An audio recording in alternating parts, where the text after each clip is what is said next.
Di blog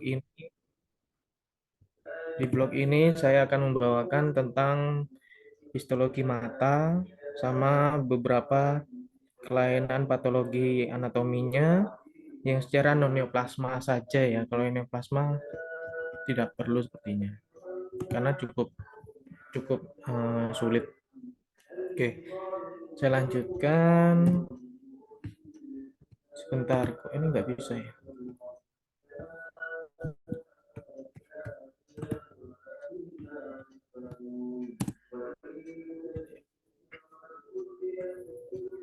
Dari jaringan mata kita masuk ke struktur mata dulu. Share screen saya sudah terlihat ya? Terlihat Sudah, dokter. dokter. Oke, jadi struktur mata ini nanti adik-adik lebih jelasnya dijelaskan di anatomi sama dokter-dokter spesialis juga, tapi saya sedikit menyinggung karena biar ada bayangan. Jadi yang harus kita ketahui dari struktur mata ini itu ada 5 bagian yang terbagi menjadi 5 bagian besar. Yang pertama itu ada tunika fibrus atau tunika eksterna, di mana tunika eksterna ini terdiri dari kornea. Sebentar, pointernya. Terdiri dari kornea ini. Lalu ada juga isinya sklera. Sklera yang bagian sininya. Sklera. Dua struktur itu merupakan tunika fibrus atau tunika eksterna. Selanjutnya ada tunika vaskulosal atau tunika media, di mana itu ada 3 bagian. Pertama itu ada koroid, ini koroid, letaknya di bawah sklera. Lalu ada iris yang menonjol ini 2 bagian di depan lensa. Lalu ada ciliary body, di mana menjadi ciliary muscle sama processus ciliary. Selanjutnya ada refraktif media yang terdiri dari lensa, lalu ada aqueous humornya, serta vitreous body di belakang lensa. Yang keempat, retina itu sendiri, lapisan retina, yang nanti kebagi menjadi fovea, makula, sama perifer. Yang terakhir adalah optical nerve-nya, atau bagian saraf di daerah mata. Ini untuk struktur matanya akan lebih jelas sekali di bagian anatomi, saya hanya menyinggung sedikit. Selanjutnya, oke, kita masuk ke bagian kelopak mata, di mana kelopak mata ini mengandung lapisan luar, lapisan tengah, dan lapisan dalam. Lapisan luar dilapisi oleh kulit. Lapisan luar dilapisi oleh kulit. Sedangkan lapisan tengah, dia terdiri dari otot, kelenjar, dan beberapa tarsal plate. Mirip seperti epidermis. Mirip seperti lapisan kulit seperti biasa, dari luar sampai tengah. Lalu untuk lapisan dalam, dia ada jaringan konjungtiva atau konjungtiva palpebra. Seperti ini. Nah, untuk itu di kelopak mata ini berfungsi untuk menutupi dan melindungi mata dari area lingkungan atau trauma atau cedera dan sinar dari matahari yang kuat atau cahaya kuat seperti radiasi dan lain-lain. Kulit kelopak mata ini tipis, kendur, dan halus sehingga jika terjadi trauma atau cedera di daerah kelopak mata dapat menyebabkan suatu pembengkakan yang parah. Beda dengan daerah kulit lainnya karena merupakan kulit yang sangat tipis. Kelopak mata sendiri bagian dalamnya ditutupi oleh konjungtiva palpebra, di mana merupakan sebuah lapisan dari epitel kolumner. Jadi bukan squamous ya, bentukannya dia lebih ke kuboid atau kolumner dan berlapis. Untuk tarsal plate-nya merupakan jaringan fibroelastis yang bentuknya padat, memberikan dukungan yang fleksibel. Lalu untuk kelenjar-kelenjarnya yang biasa sering ditemukan ada kelenjar tarsal juga, merupakan kelenjar mebum yang ada di sekitar bawah dari palpebra konjungtivanya. Lanjut ke kelenjar sama bagian ototnya. Apa saja sih kelenjar-kelenjar yang bisa ditemukan pada kelopak mata? Pertama, kelenjar mebum. Ini kelenjar mebum. Merupakan kelenjar sebaceus yang menghasilkan zat kaya lipid. Yang kedua, ada kelenjar Zeiss. Merupakan kelenjar spesial yang modified yang berhubungan dengan folikel bulu mata. Jadi kelenjar Zeiss tepat ada di bawah eyelash ya. Dia berhubungan dengan bulu mata. Untuk kelenjar mole ini merupakan kelenjar keringat yang modified juga berhubungan dengan folikel bulu mata. Dia bersebelahan biasanya atau dia biasanya ada di bawah dari kelenjar Zeiss. Kelenjar lacrimal accessory merupakan kelenjar serus yang berperan dalam produksi air mata. Untuk selanjutnya apa saja ototnya? Ototnya itu bisa kita temukan otot orbicularis oculi yang di bawah sini. Ini gambar-gambar ilustrasi aja dulu ya. Otot orbicularis oculi. Yang kita ketahui otot berarti ada di bagian tengah. Jadi tidak ada di bagian luar. Itu merupakan lembaran otot lurik yang bentuknya bisa lingkaran tergantung bagaimana cara pemotongan ya. Kalau pemotongan histopatnya mengikuti bentuk anatomis, bentukannya biasanya bentuk lingkaran karena potongannya seperti belah kacang. Tapi kalau pada pemotongannya dia bukan belah kacang, dia transversal atau bukan longitudinal, dia bentuknya memanjang-memanjang. Fungsinya sebagai membantu dalam menutup kelopak mata. Lalu ada otot levator palpebra ini, otot levator palpebra.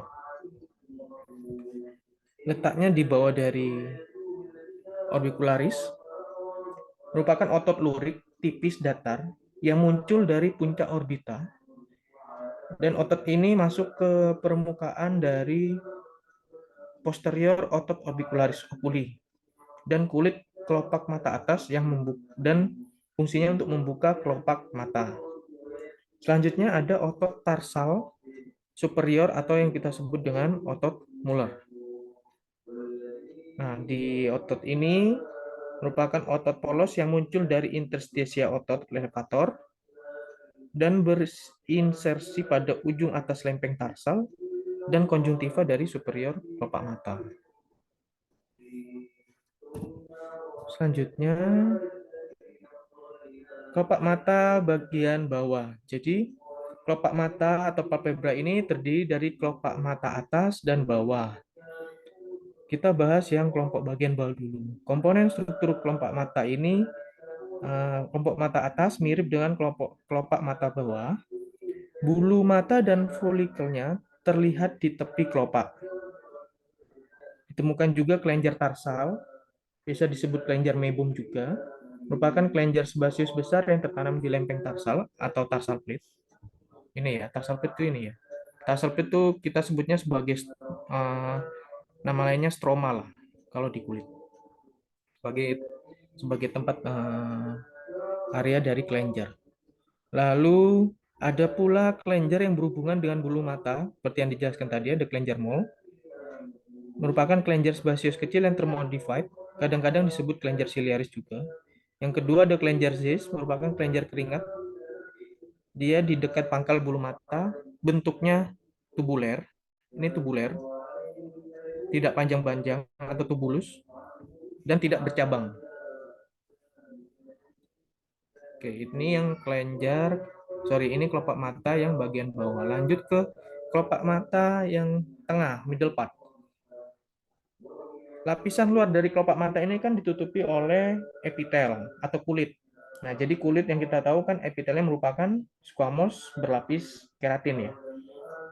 Karena ada bulu matanya, jadi dia berkeratin. Lalu kulit ini mengandung folikel rambut yang jauh lebih kecil dari folikel bulu mata. Serabut otot orbicularis oculi terletak di bawah kulit.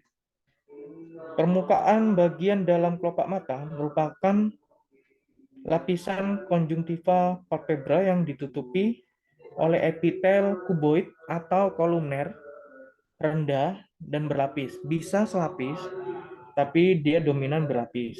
Kalau secara teori memang kolumner, rendah berlapis. Tapi kalau pada sediaan kadang kita dapatnya bisa kuboid selapis, bisa kuboid berlapis. Untuk kelenjarnya berupa kelenjar tarsal atau mebum, tertanam di tarsal plate lagi. Ini kelenjar-kelenjaran jelas ya. Ini kelenjar mebum. Terletak di antara otot orbicularis dan conjunctiva palpebra. Seperti itu. Kita masuk ke kelopak mata yang bagian atas. Kelopak mata di bagian atas ini ototnya adalah otot orbicularis oculi, di mana merupakan lembaran dari otot lurik yang berorientasi melingkar mengelilingi mata. Ini ototnya ya, orbicularis oculi muscle atau skeletal muscle. Otot ini dipersarafi oleh saraf wajah, yaitu cranial nerve yang 7 dan bertanggung jawab untuk menutup kelopak mata.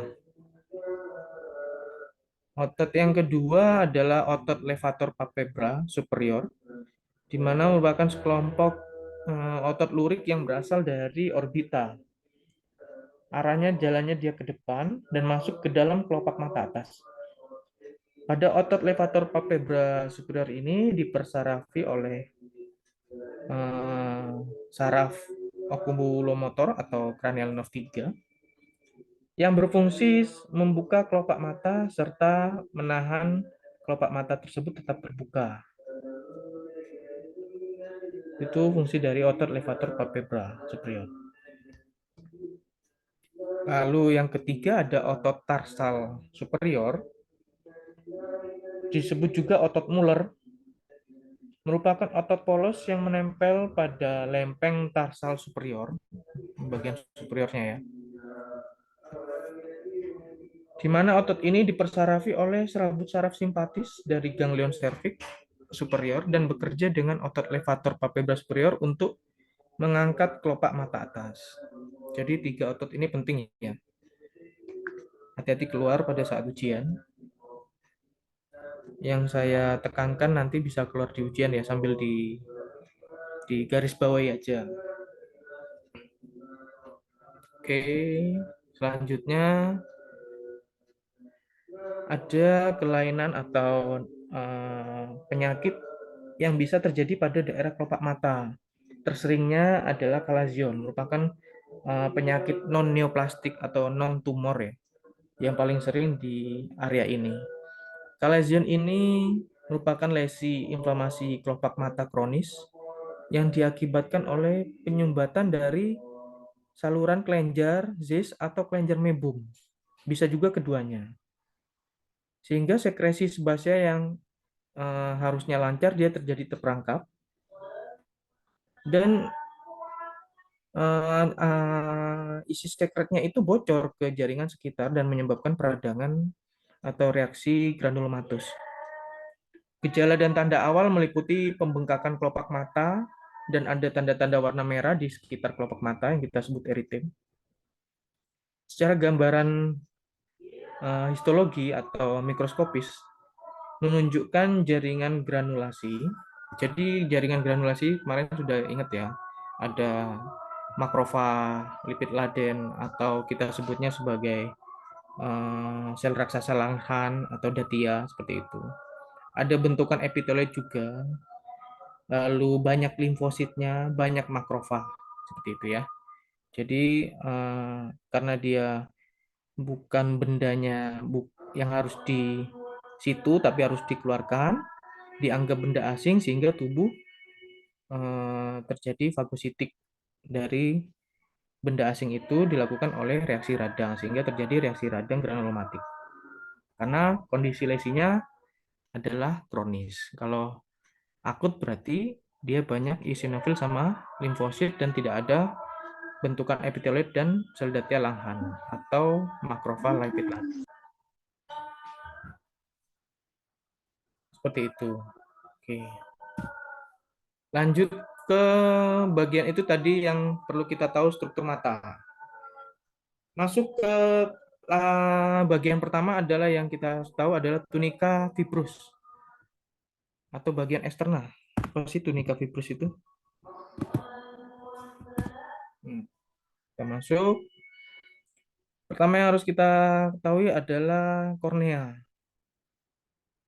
Kornea sendiri merupakan jaringan transparan dan bentuknya,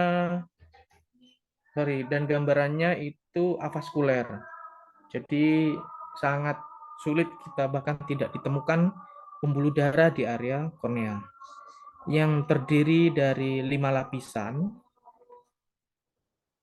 3 lapisan seluler berupa lapisan epitel dan stroma. Ini epitel yang seperti diketahui, lalu di bawahnya adalah stroma, dan 2 lapisan non-seluler berupa membran Bowman tepat di bawah epitel, dan membran Desmond di bagian dasar stroma, mendekati ke arah endotelium kornea. Epitel pavement sendiri merupakan epitel kornea bagian anterior. Untuk membran Bowman merupakan membran basal epitel. Stroma pada kornea dia mengandung sel-sel fibroblast kecil-kecil ini ya, spindel-spindel. Bentukannya ada yang wavy atau melekuk intinya, itu wavy nuclei.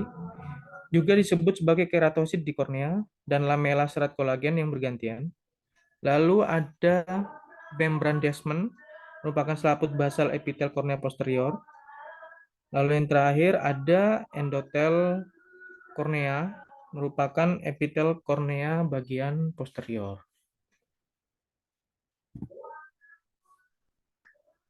Untuk pembahasan dari epitel yang sama stroma sampai Desmond-nya ini sama seperti yang di atas. Hanya epitel pavement ini dibentuk oleh epitel squamous, berlapis, bisa terdiri dari 4 hingga 6 lapisan. Sedangkan endotelium kornea merupakan satu lapisan sel squamous. Jadi, karena dia bagian luar, anterior, layaknya memang harus tebal sehingga kuat. Dimana yang kita ketahui kan di pelajaran DMS kemarin, blok kemarin, ada pembedaan lapisan kulit tebal, tipis. Jika tebal berarti dia lebih kuat. Seperti itu ya. Untuk pembedaannya aja. Kok ini yang tebal, yang tipis, mana yang bagian anterior sama posterior, kalau bingung. Berarti kalau yang anterior, yang bagian depan dia lebih tebal. Kalau lebih ingat endotelium berarti kayak seperti pembuluh darah di mana selapis sel-sel endotelnya. Kalau nggak ingat endotel, ingatnya yang tadi. Bagian luar berarti lebih tebal. Endotelium kornea ini merupakan satu lapisan sel squamous di mana lapisan ini berfungsi dalam pengaturan air di stroma. Tugas utamanya sendiri adalah bertujuan untuk memompa cairan keluar dari stroma, dan oleh karena itu sangat penting untuk menjaga kornea ini tetap bersih atau transparan. Tetapi jika endotel atau pelapis dari seluler layer dari endotel kornea ini rusak, akibatnya dapat terjadi pembekakan kornea atau edem akibat retensi cairan di dalam stroma, sehingga transparansi dari kornea menghilang atau mulai mengerut jika terjadi kerusakan. Itu pada tunika fibrous eksternal. Lanjut ke refraktif media. Di refraktif media ada lensa.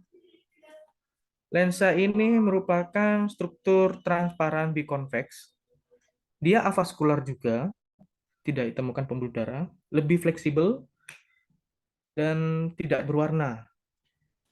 Di anterior lensa terdapat ada aquasumor, dan di posterior lensa terdapat badan vitreous atau vitreous body. Lensa tersusun atas kapsul lensa, epitel subkapsuler, dan serabut lensa. Pada daerah perifernya,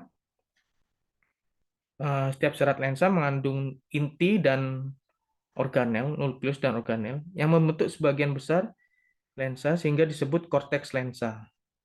Pada bagian tengah, serat akan kehilangan inti dan organelnya, Sehingga wilayah ini biasanya diisi dengan protein kristal dan disebut sebagai lens nukleus atau inti lensa. Pada anterior chamber itu merupakan ruang antara kornea, ini anterior chamber, merupakan ruang antar kornea dan iris. Sedangkan dari bilik posterior atau posterior chamber ini merupakan ruang sempit antar iris dan serabut zonula posterior lensa. Oke, lensa sendiri bagi ada lensa anterior. Lensa anterior ditutupi oleh kapsul lensa yang menebal, membran basal transparan yang menyelubungi seluruh lensa. Rehat sebentar ya, karena adzan.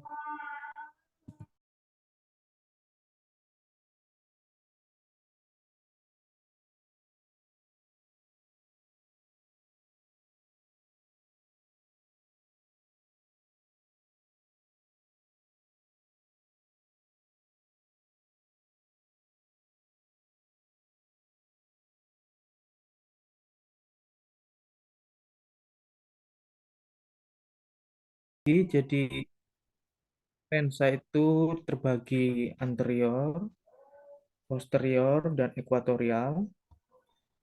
Jadi yang anterior itu, lensa anterior ini ditutupi oleh kapsul lensa. Ini kapsulnya.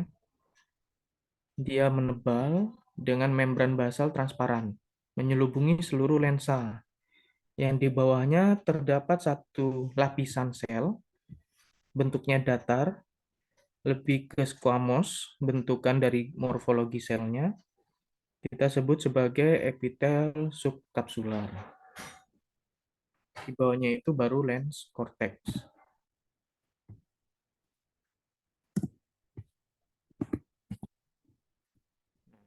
Setelah itu lens posterior. Lens posterior ditutupi oleh kapsul lensa tipis. Tidak ada epitel subkapsular. Jadi pembedanya dengan lensa anterior adalah adanya epitel subkapsular dan tidak ada epitel subkapsular. Hati-hati ya, pada saat ujian bisa saya keluarkan.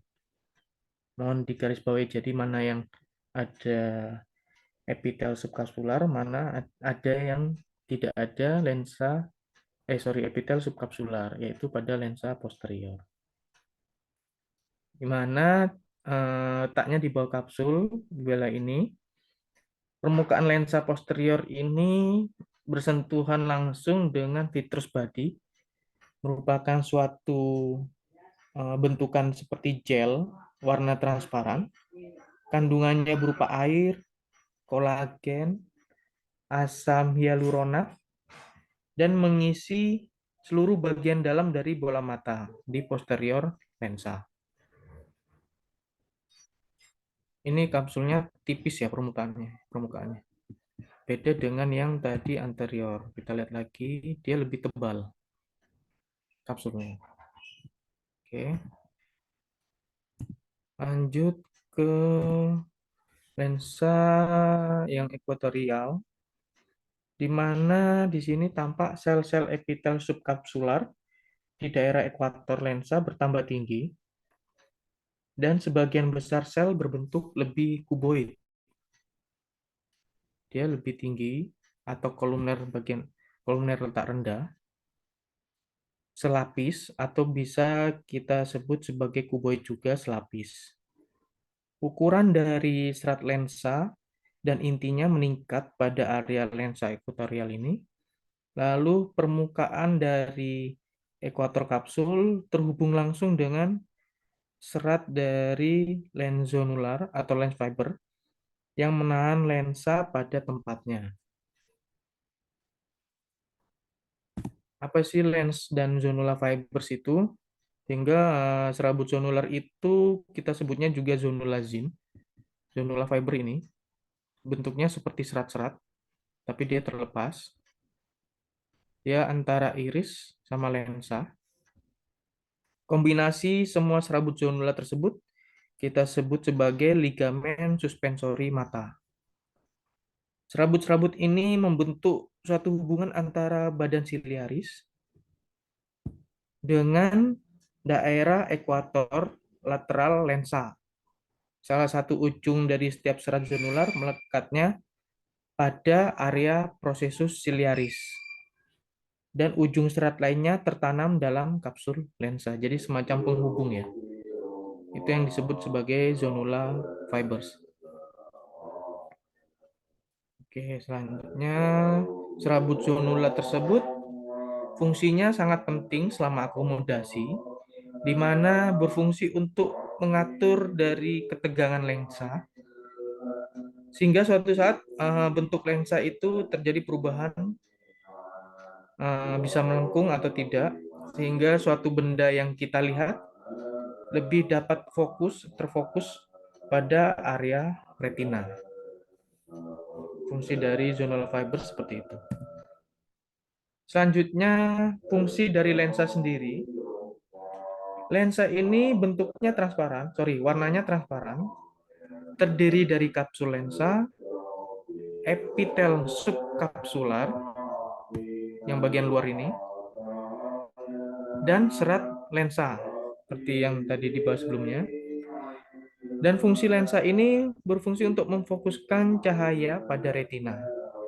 Saat memfokuskan pada objek yang jauh yang kita lihat, otot-otot siliaris akan berelaksasi sehingga ketegangan pada serabut zonula meningkat dan ketebalan anteroposterior lensa berkurang. Untuk memfokuskan pada objek yang dekat, otot-otot siliaris berkontraksi untuk melepaskan ketegangan pada serat zonula dan ketebalan lensa menjadi meningkat. Jadi berbanding terbalik ya kerjanya. Yang untuk kerja bagaimana dia memfokuskan, bagaimana dia pada objek jauh, pada objek jauh atau objek dekat, ini tolong diperhatikan bisa keluar di ujian tulis.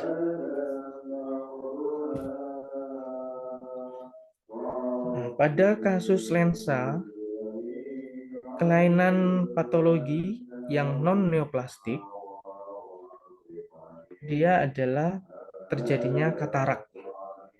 Katarak merupakan suatu kondisi kekeruhan pada lensa mata, di mana protein kristalin di lensa ini mengalami degeneration, menjadi nggak larut dan buram. Pada lensa katarak, serat lensa mengalami edem atau bengkak, dan terkadang terjadi area nekrosis. Jadi, seperti ini gambarannya, bentukannya. Lalu secara morfologi histologinya, dia tanpa ada tanpa ada bentukan serat-serat dari yang harusnya kan ada lens fiber, dia tidak ada, kosong. Itu di daerah terjadinya nekrosis.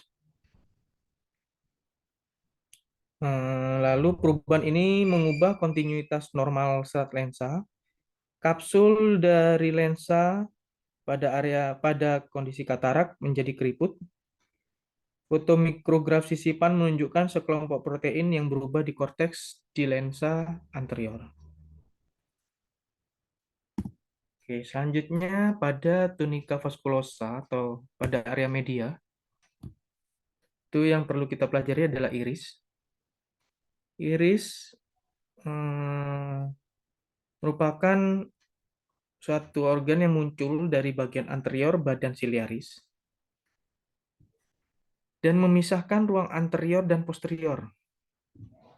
Jadi ruang anterior dan ruang posterior, ini yang tiga ini, yang bentukan trigeminal, dia terpisah oleh iris. Iris menutupi sebagian permukaan anterior lensa dan membentuk pupil, bertujuan untuk mengatur jumlah cahaya yang masuk ke mata. Batas iridial anterior permukaan anterior iris terdiri dari lapisan fibroblast dan kelompok sel-sel melanosit yang terputus-putus. Di bawahnya terdapat lapisan tebal jaringan ikat longgar yang disebut stroma. Dimanapun stroma berarti di tengah ya. yang kita sebut sebagai stroma iridis, mengandung beberapa serat. Bisa kita temukan juga sel-sel fibroblast dan melanosit, tapi jarang, lebih banyak yang di atas. Dan ada pembuluh darah. Permukaan pada posterior iris ditutupi oleh dua lapisan sel epitel berpigmen tebal yang sepenuhnya menghalangi cahaya masuk ke mata. Ini adalah epitel iridial anterior, epitel pigmen anterior, dan epitel iridial posterior merupakan epitel pigmen dari posterior. Yang nanti akan dibagi menjadi berfungsi sebagai konstriktor, area konstriktor, dan area dilator. Area konstriktor pupil muscle itu merupakan terdiri dari epitel pigmen iris yang sebagian bersentuhan dengan kapsul lensa. Terdapat lapisan tebal otot polos yang berorientasi konsentris pada stroma iris. Ini bagian ototnya dalam stroma yang disebut otot konstriktor pupil atau otot sphincter. Otot ini disarafi oleh serabut parasimpatis postganglionik dari ganglion ciliaris yang tujuannya berfungsi untuk memperkecil dari ukuran pupil ketika mata terkena cahaya yang kuat. Yang terbalik dengan fungsi dari dilator pupil ya. Bisa keluar ini juga. Fungsi dari konstriktor pupil muscle apa, fungsi yang dilator apa. Sedangkan untuk yang dilator, otot dilator pupil iris ini terdiri dari prosesus myoid, tersusun secara radial dari sel-sel myoepitel, epitel berpigmen anterior, juga tampak ada sel-sel melanosit. Otot ini disarafi oleh serabut simpatis postganglionik dari ganglion cervix superior yang berfungsi tujuannya untuk meningkatkan ukuran pupil saat cahaya redup. Selanjutnya, bodi siliaris. Badan siliaris ini terletak di bagian dalam tepi dari anterior sklera. Ingat ya, di tepi bagian anterior sklera. Peralihan antara kornea dan sklera. Peralihan antara kornea dan sklera. Disebut juga sebagai limbus corneoskleral junction. Ini merupakan penanda penting untuk prosedur dari operasi mata. Permukaan bagian anterior dari ciliary body ini, atau yang kita sebut sebagai prosesus ciliaris, mempunyai serabut zonula yang menempel pada prosesus, yang ujung satunya kan menempel pada lens. Dia berkontak dengan aqueous humor. Permukaan bagian posterior pada badan siliaris bersentuhan dengan vitreous bodies. Lalu untuk ciliaris processus dan ototnya, processus ciliaris ini mempunyai inti jaringan ikat longgar. Ini processus ya. Kalau diperbesar, ini biasanya menggunakan minyak emersi oil, pembesaran paling besar. Tapi kalau nanti di praktikum, kita sulit untuk melihat dari epitelnya dari ciliaris processus. Karena kita tidak memiliki minyak emersi. Jadi pada proses ciliaris ini ditutupi oleh dua lapisan epitel. Ada lapisan yang tidak berpigmen, ada lapisan yang berpigmen. Di mana permukaan apikal kedua lapisan epitel tersebut saling berhadapan. Jadi bukan back to back, tapi mereka saling berhadapan. Permukaan basal masing-masing bertumpu pada membran basal. Yang satu berbatasan dengan stroma ciliaris, yang satu berbatasan dengan aqueous humor. Otot siliaris sendiri mengandung 3 kelompok serat yang penting, yaitu serat otot longitudinal, serat otot radial, dan serabut otot sirkuler. Letaknya di sini ya, dalam sini. sulit untuk menentukan secara histologi karena memang samar-samar, cukup tahu fungsi dari masing-masing serat itu aja. Jadi jika serat otot longitudinal fungsinya meregangkan koroid untuk mengubah permukaan sudut bilik mata untuk drainase aqueous humor tersebut. Fungsi dari otot radial meningkatkan ketegangan pada serabut zonula sehingga menyebabkan lensa menjadi rata dan mata dapat fokus untuk melihat penglihatan jauh.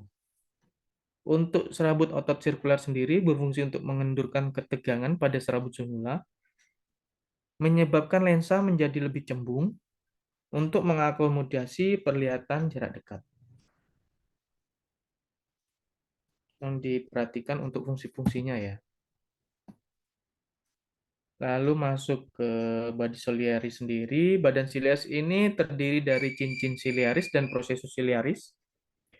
Cincin ciliaris ini kita sebut sebagai pars plana, merupakan daerah yang bersisi cincin otot polos atau otot ciliaris yang dikelilingi oleh jaringan ikat longgar atau jaringan ikat fibrus dan ditutupi oleh epitel ciliaris.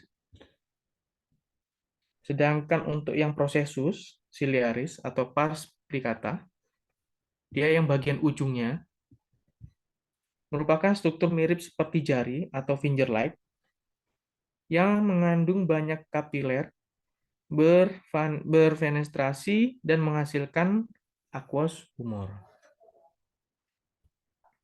Aqueous humor yang mengalir dari bilik posterior melalui pupil ke bilik anterior, kemudian akan masuk ke dalam trabecular meshwork. Jadi yang bagian ini namanya trabecular meshwork, yang akhirnya akan masuk ke dalam kanalis sclem. Kanalis berarti bentukannya seperti kanal atau lubang. Oke, kita sebutnya sebagai kanalis sclem. Selanjutnya di ciliary bodies yang posterior. Badan ciliaris terletak di posterior akar iris, di mana di anterior ora serrata dan di dalam sklera.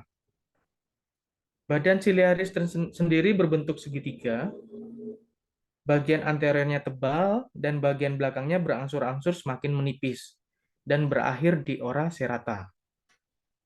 Dua lapisan sel epitel ciliaris menutupi seluruh permukaan badan ciliaris. Untuk badan ciliaris posterior sulit kita temukan ya, karena emang jarang untuk slide dari ciliary body posterior. Nah, yang perlu kita ketahui juga bagaimana cara aliran keluar dari aqueous humor. Aqueous humor kita ketahui diproduksi di ruang posterior dari epitel yang melapisi dari prosesus ciliaris pada badan ciliaris. Aqueous humor ini secara normal akan mengalir melalui pupil dari ruang posterior ke ruang anterior, di mana kemudian aqueous ini akan diserap ke dalam trabecular meshwork.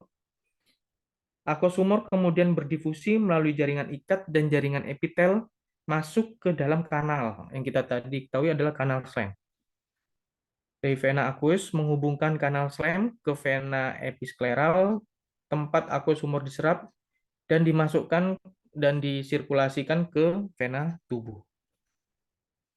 Dari aliran masuk dari outflow aqueous humor ini uh, kan terjadi suatu kelainan akan jadi hambatan yang kita sebut sebagai glaukom. Ini kelainan patologi juga, tapi yang non-neoplastik. Merupakan glaukom ini kelompok penyakit mata yang menyebabkan peningkatan tekanan intraokular. Biasanya karena terhambatnya dari aliran outflow aqueous humor itu. Glaukom menyebabkan kerusakan pada saraf optik dan merupakan menjadi penyebab utama dari kebutaan. Itu. Banyak penyebab dari faktor etiologi dari glaukom, bisa trauma, bisa kelainan penyakit lainnya seperti diabetes dan lain-lain. Nah, yang kita ketahui yang paling tersering adalah ada open angle glaukom atau glaukom sudut terbuka, merupakan jenis yang paling umum, di mana fragmen dari degenerasi sel-sel normal disimpan dalam jalinan trabekular atau trabecular meshwork dan lapisan endotel kanal slam, sehingga mengurangi penyerapan cairan yang berair atau penyerapan dari aqueousnya itu. Yang kedua ada akut angle close glaukom atau glaukom sudut tertutup. Sering juga terjadi di mana oklusi sudut bilik mata depan terjadi ketika iris perifer menghalangi aliran keluar dari aqueous humor tersebut. TiO-nya atau tekanan intraokularnya jadi meningkat dan mencapai tingkat yang sangat tinggi. Ini juga dua penyakit yang menjadi penyakit urgent ya pada di IGD atau yang lain. Nanti bisa dijelaskan di para dokter klinisi, dokter mata, Fani. Selanjutnya tunika interna. Tunika interna dari retina. Retina merupakan lembar jaringan saraf berlapis-lapis yang menutupi bagian dalam 2/3 posterior bola mata, di mana terdapat struktur yang sangat penting, ada makula lutea, ada fovea centralis. Makula lutea umumnya lebih tebal dibandingkan wilayah perifer, dan reseptor dari fotoreseptor yang kerucut, sel kerucut mendominasi di retina sentral, sedangkan fotoreseptor batang lebih banyak di perifer. Untuk area di fovea centralis, merupakan lekukan kecil di retina sentral yang disebabkan oleh perpindahan lapisan superficial, sehingga memungkinkan cahaya yang masuk memiliki akses lebih daripada di daerah makula lutea. Pada fotoreseptor di sini seluruhnya terdiri dari sel kerucut mini dan tidak ada pembuluh darah di wilayah ini. Untuk lapisan-lapisan tersebut dibagi menjadi 10.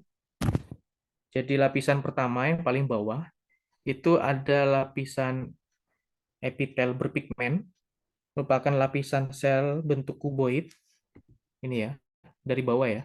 Lapisan sel epitel bentuk kuboid. Dia bentuknya warnanya coklat karena mengandung sel-sel pigmen melanin. Yang kedua di atasnya merupakan lapisan fotoreseptor, segmen luar yang mengandung batang dan kerucut. Lalu lapisan ketiga merupakan lapisan pembatas luar, merupakan kompleks persimpangan antar sel Muller dan sel fotoreseptor. Keempat ada lapisan inti luar, mengandung inti sel dari fotoreseptor. Lalu kelima ada lapisan plexiform luar, mengandung proses sel fotoreseptor, sel bipolar, dan sel horizontal. Selanjutnya lapisan keenam ada lapisan inti bagian dalam, mengandung inti sel bipolar, ada sel horizontal, ada sel amakrin, dan ada sel Muller. Yang ketujuh ada lapisan plexiform bagian dalam, berisi proksesus sel-sel pada lapisan yang berdekatan. Yang kedelapan ada lapisan sel ganglion, di mana banyak sel ganglion, inti sel ganglion. Lalu ada lapisan serabut saraf, sehingga di situ dapat kita temukan akson-akson sel ganglion.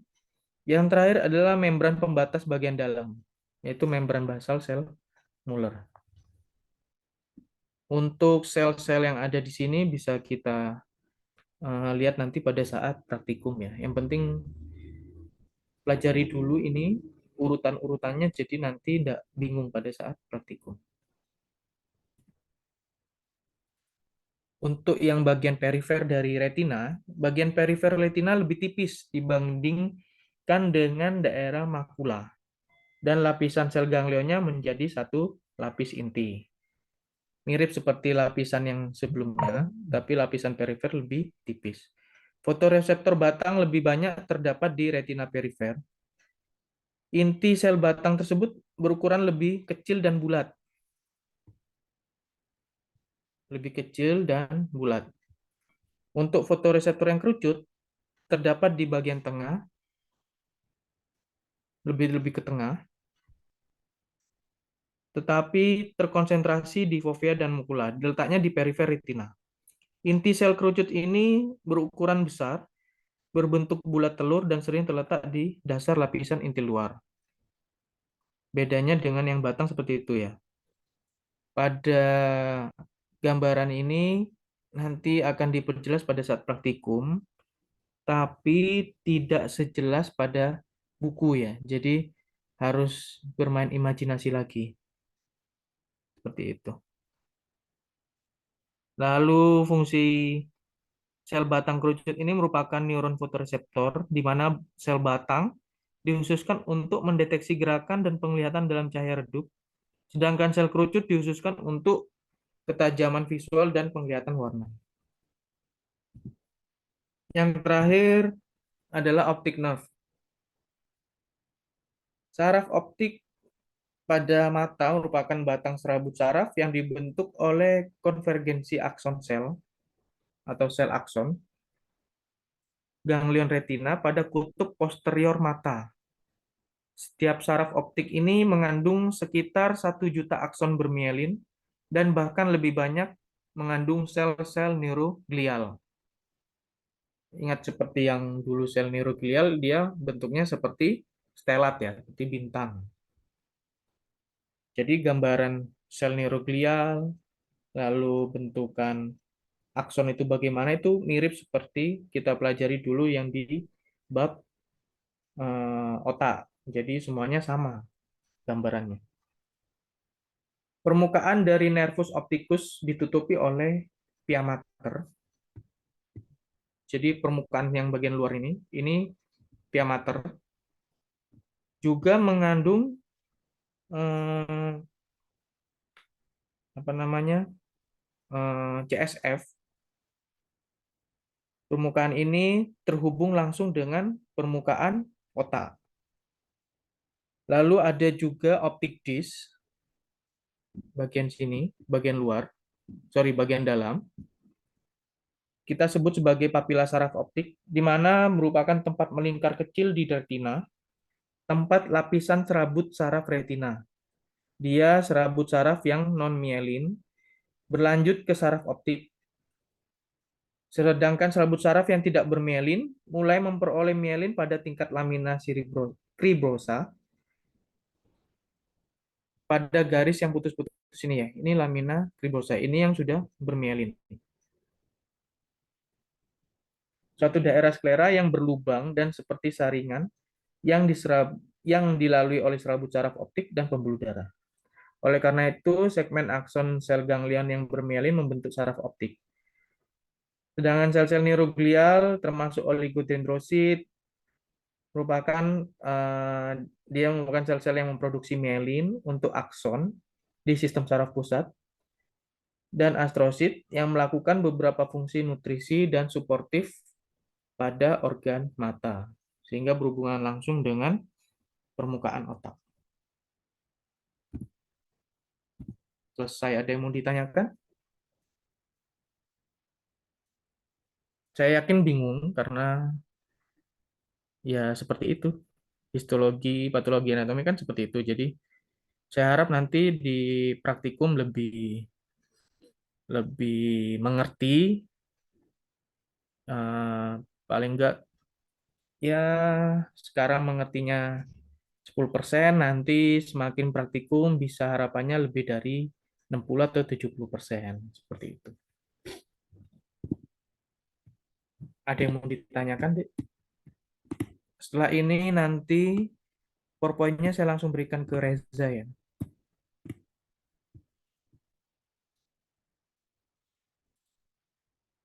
Ada yang mau ditanyakan?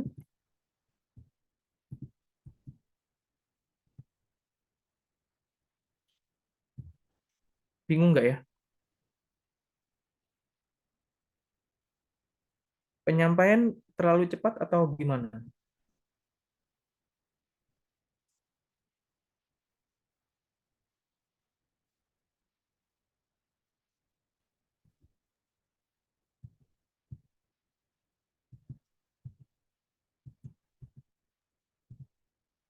Ada pertanyaan?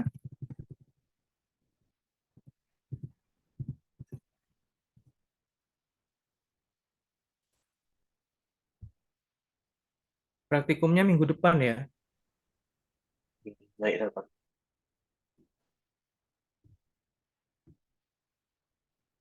Kali lagi ada pertanyaan? Kalau nggak ada, saya tutup.